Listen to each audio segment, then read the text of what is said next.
Maigpit na binabantayan ngayon ng Regional Anti-Crime Unit 2 o itong RACO 2 ang tinatawag na love scam na karaniwang dumarami ang kaso tuwing buwan ng mga puso at kinasasangkutan ng ilang mga mamamayan sa rehiyon.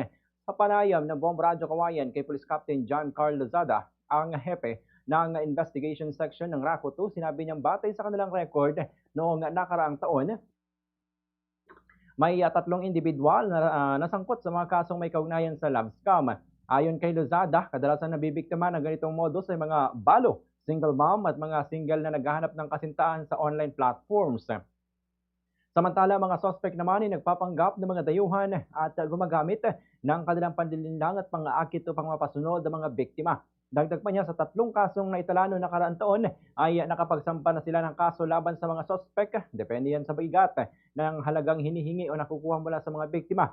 Anya, may mga pagkakataong nababawi pa ng mga biktima ang perang nawala, subalit may mga kaso rin na hindi na ito na ibabalik pa.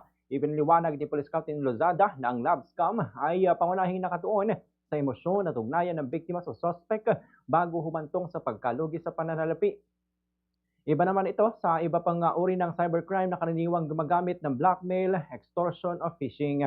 Pinalalahanan niya ang publiko na huwag agad magtiwala sa mga taong nakikilala lamang online. Mas mainam anyang personal munang makilala ang kausap upang matiyak ang kanilang pagkakakilanlan. Pinayuhan din ang publiko na huwag magpadala ng pera sa mga taong hindi pa lubos na kilala at iwasang magbahagi ng personal na impormasyon na maaaring magamit sa panlilinlang o sa pansariling interes ng mga manloloko. Nanawagan din ang RACO 2 sa mga biktima o sa mga nakakaranas ng ganitong uri ng modus na agad na lumapit sa kanilang opisina na matatagpuan naman sa Camp Marcelo A. Duru Regional Headquarters ng Region 2. Meron din sila mga satellite offices sa Santiago City at Bayambong, Nueva Vizcaya. Maaari rin silang kontakin sa hotline number na 0955-188-8421 0955-188-8421 o sa kanilang email address na anticybercrime@gmail.com. Ganito ang bahagi ng pahayag ni Police Captain John Carl Lozada.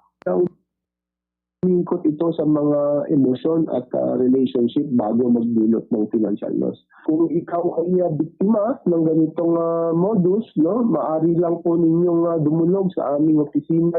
Una, nagtitiwala agad tayo sa ating mga nakakausap online. Mabuti na i-meet natin sila personally o makita natin sila personally upang makita natin kung legit ba talaga yung ating kausap. Pangalawa po, ma'am, is huwag po tayong padala ng mga pera, lalo na kung hindi pa nakikilala ng lubos ng ating kausap. Pangatlo po, ma'am, huwag po tayo magbibigay ng mga pera. Sa Radyo Bombo!